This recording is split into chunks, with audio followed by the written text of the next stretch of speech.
what went wrong for it in the second half. Seemed like zone offense was kind of stalling out. They were switching defenses, I know, but just your initial assessment of things tonight. Yeah, I think it's important when teams mix up defenses. You got to really get in your offense. You can't be stunned every single play when they change it up, because teams are going to do that, especially coming into a bigger school at a mid-major. Coach King Rice, I've played him for the past 3 years. His teams always play hard. That's something they stand by. They got a new addition with his son who had a good game tonight, and it's just one of those things where we have to do a better job executing on offense. Obviously, rebounding is major. But yeah, the offense was slow. When we start our offense at 20 seconds on the shot clock, and what are we in? What are we in?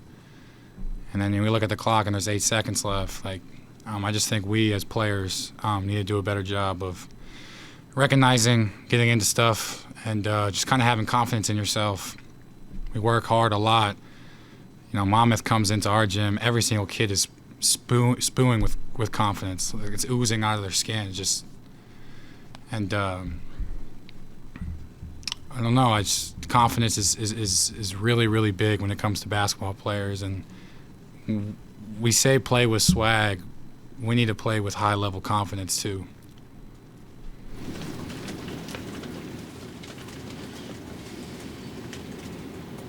Quinn, I know, in the heat of the game, you're not worried about, okay, does this guy have enough touches? Does this guy have... But now looking at it as a whole, was there a good enough effort getting Jesse the ball in the second half? Because obviously, he played, pretty well in the first. When teams kind of match up in a zone, when you look at our depth of our team, we want Jesse to be a finisher. You see sometimes I try to get in the middle, make a catch, and it's really to be a distributor. I get the catch to kind of be a point guard in the middle. Teams are going to do a great job of the scout. The scout is how can we stop Jesse Edwards, and we have to understand that. Some double early, some double late. They kind of zoned up and kind of had 5 eyes on Jesse, and we just need to do a better job of cutting off him because Jesse's an unbelievable passer. But you're right. We got to get Jesse the ball. Jesse's the man on this team. He's big ticket, so he's got to touch the ball. If we don't have an open layup or a wide open three that a play can't even draw up for it to be that open, it needs to touch Jesse Edwards' hands. What you're talking about, you're kind of talking like a high-low kind of thing, right? Yeah, it's just a high-low, just catching the ball at the free throw line. Right. You have 2 point guards kind of behind me in the play, so now I'm playing really a 3-on-3. I try to do my best at just trying to get in there, mix up some floaters, mix up some drop downs, try to get guys some open threes. But yeah, zone offense, we're gonna need to just have some quick hitters. Some schools, when a team hops in zone, they go bam, bam, bam, bam, bam, 3 quick hitters, and we can't play zone anymore. And we can't be stunned by zone defense. What do you guys need to do better defensively?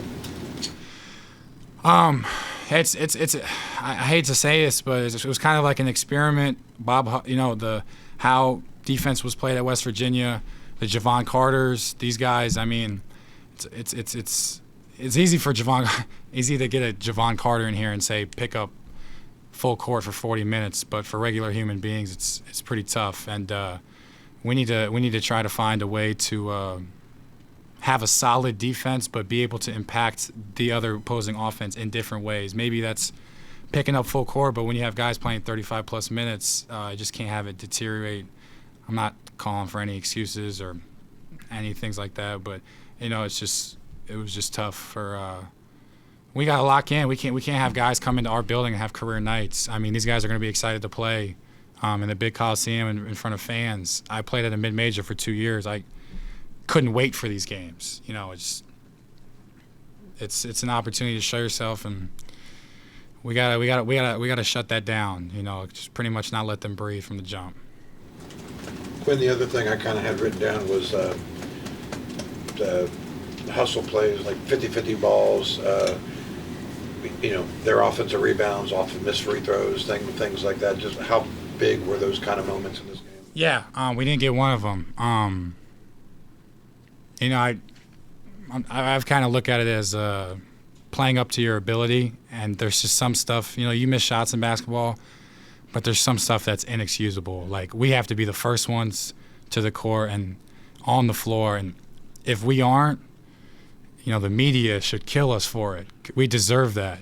Like, there should be no, like, this is a high level. Like, forget what the situation we are here to play at a high level. We did not show that tonight, but 50-50 balls, I mean, West Virginia, in a West Virginia jersey, I mean, growing up as a kid, I'm like, West Virginia doesn't lose, haven't lost one 50-50 ball. And we got to have some of that toughness, got to have some of that fight, and playing with emotion, just playing as a team, and understand this is just so much bigger than everyone individually. Quinn, relative to what you saw when you're watching them on film and knowing your guys' situation, do you see them do anything to capitalize on having 8 guys and only playing a few and probably being a little bit heavy leg fatigue? I mean, it's not a fatigue problem, I would say, or anything like that. But we have to understand that kids that average 11 might come to play us here and try to score 50 points just because it's just like the mid-major teams playing in March Madness. These are exciting. Like, people get superpowers, and hell of a game by them. Those guys played hard. They hit big-time shots. I mean, Kobe Johnson's a great defender, and there was a couple times where it's just like, oh, we love that shot from the other team, and some of the stuff goes in, but like going back to the 50-50 balls, the offensive rebounds, like, we have to bring that energy, especially on our court. We can't have another team come in and have them set the tone. They ran a lot in the second half, which is maybe a time they maybe try to press some of that stuff too. Coincidence, or is that just kind of what they do? You know them, right? Yeah, I mean, it's just that's a smart coach. I mean, he had a great playing career himself. He was going to mix it up. He was going to press some. Obviously, if I'm playing it, not to give any hints to any future coaches, but if I'm playing a team with 8 guys, I'm probably going to press. They also made you guys play 20, 30, 40 seconds of defense every time. Right. So that's the deflating part of it. That's my experience playing like University of Virginia. Some of these quick shots we have, it's tough to finally get a stop and go down. Think we have something, maybe miss a shot, and then you got to go play 30 seconds of defense again, which is incredibly tough to do for anybody. So just locking in on defense, we didn't play up to our ability, and that's not making or missing shots. That's having energy and like having the swag and just saying like no one's coming into this Coliseum and like scoring on. You know what I mean?